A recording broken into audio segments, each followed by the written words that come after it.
This week on The Modified World, I'm going to be talking to your boss about how to help you help yourself. So stay tuned.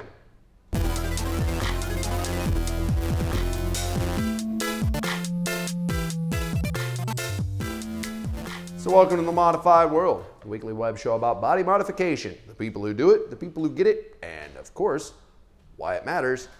I'm your host. I'm the senior piercer at the world-renowned Pangea Piercing here in Ann Arbor, Michigan. And this week, we're talking to a little bit of a different audience than normally. Normally, I speak to the whole world.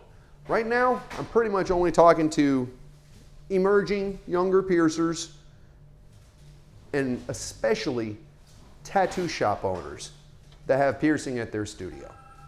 I'm sure you've had your piercers asking you before, well, we'd like to step up our game. Could you get us some more jewelry? Could you get us these new tools? Could you get us this sweet sterilizer? And you're probably resistant to it. You're probably afraid of having to spend that money with no guarantee of return. You've probably got good excuses on why you haven't. I'm sure the things you've been doing before have had a certain amount of success, and so you feel like, why should you have to change things up? Well, I'm here to tell you, no, you don't have to change things up at all. You can keep doing the same stuff that you've been doing for a long time, but in the world of business, those that stagnate, those that don't change, those that don't adapt, well, it's kind of like in nature. Species that don't adapt get eliminated. Evolution. That's how it is. So, we would like to see you step up. We would like to see you stay viable. And with that in mind, I'm going to make some of the solid arguments that you should know on why you should step up your game. First of all, jewelry. It's usually the most obvious thing that people are asking for, and often the most expensive thing that you could possibly be, putting into the studio. However, I hear you when you say, man, that's a lot of money. You're asking for a lot of money to invest in this piercing thing, and we're not sure about it. Well, okay, I hear you. But let me analogize something for you. Think about this. Most people's shop minimum for a tattoo is like 50 bucks. So with that in mind, would you rather do 10 $50 tattoos or one $500 tattoo? That $500 custom tattoo makes you look a lot better. And indeed, it does a lot better for convincing other people to come to your business. 10 postage stamp looking tattoos walking around ain't really helping you. It's not really making you look like a top-notch studio. That one $500 piece, though, totally makes people think that you're a lot better of a shop, So of course you want to do that $500 tattoo.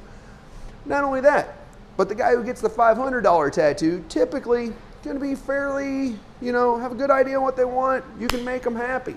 Where with somebody who's getting that little minimum piece, they're probably going to have some complaints. They're probably going to be kind of a pain in the keister to deal with. Would you rather deal with them? Here's the problem. If all you're doing is $20 piercings, then you're automatically dealing with nothing but low-end customers who are price shopping. They don't have brand loyalty. They're not going to keep coming back to your shop. And it kind of makes you almost seem like all the rest of the shops in your area. If you're telling me that, hey, where we're at, all the shops are $20 and they all use this garbage jewelry, man, it's like, well, then that automatically gives you an in. I would much sooner be the one dealer of Ferraris in the state than yet one of the dozens of dealers of Kias or whatever you got. It just makes good economic sense. Not only that, and this is no bullshit, good jewelry helps piercings heal faster. Better material, better polish, better design, and more options and sizes only serve to help you. Equipment counts for a lot too. Most tattoo shops I see are using needles that they get from their tattoo supply company. And as a professional piercer with 20 years experience behind this, I'm here to tell you, those things suck. They're dull. They're not sharp. Somewhat sharp. Yeah, you can make a hole in it with them, and they're cheap, but they hurt more. Now, admittedly, you can do a piercing with a dull needle and it be, people will heal. But like I said, it hurts more. Do you want to be known as the shop where things hurt more? Or do you want to be known as a shop where things hurt less?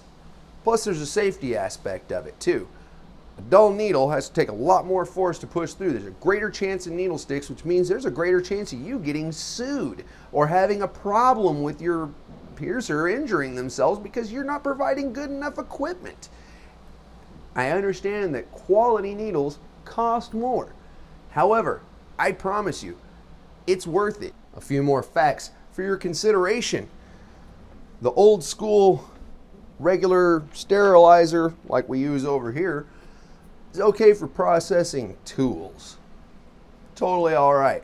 However, though, if you put something hollow in there, and when I say hollow, I mean something that has a cavity in it that is greater than 3 times as long as it is wide.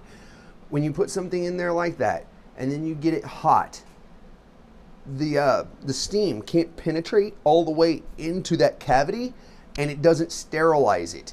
So even with your cheap jewelry, externally threaded balls, they're not getting sterile inside of that ball. Internally threaded shafts are not getting sterilized in the internally threaded part of it. Your tattoo tubes, receiving tubes, and piercing needles all are hollow, all have a hole in them that's greater than 3 times as long as it is wide. So therefore, if you're using a sterilizer like that one over there, you're really not getting the job done. You really need a sterilizer kind of like this, either a cassette or one of the chamber varieties, but it needs to have a vacuum cycle on there to suck all the air out first. Then it allows steam, high temperature, high saturation steam to actually penetrate down into those channels and actually get your stuff sterile. Sterile jewelry, sterile tools is much safer, and it makes you look a lot better, and it reduces your overall liability. Nobody want to get sued here, right? The last thing I'm going to say is about conference, the Association of Professional Piercers conference that they do every year in Las Vegas. Now, I'm known as being one of the APP's louder critics. That said, though, they provide valuable service with piercing education. That's the only legitimate way we actually have of learning real world information instead of just regurgitating the same shit that every piercer's been saying for the last whatever.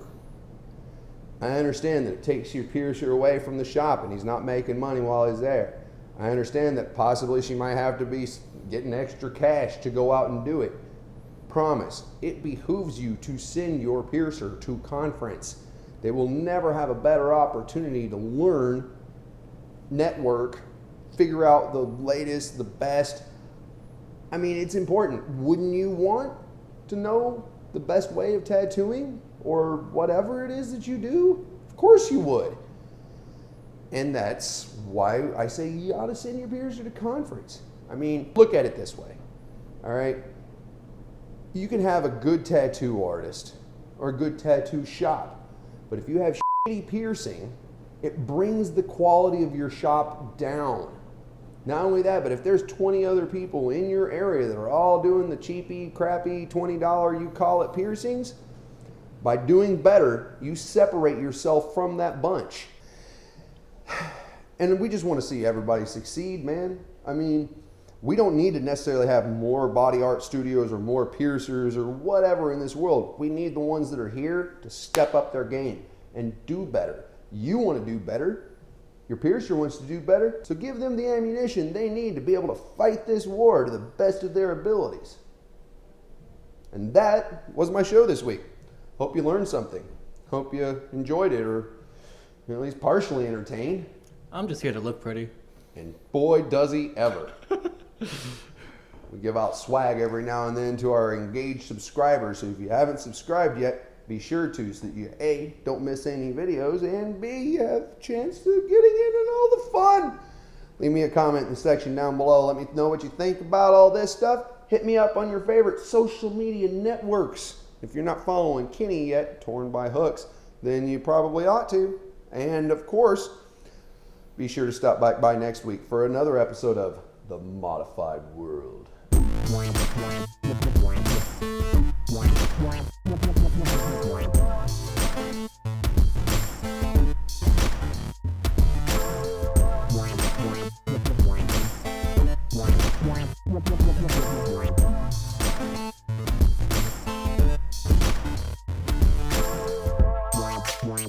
Wow.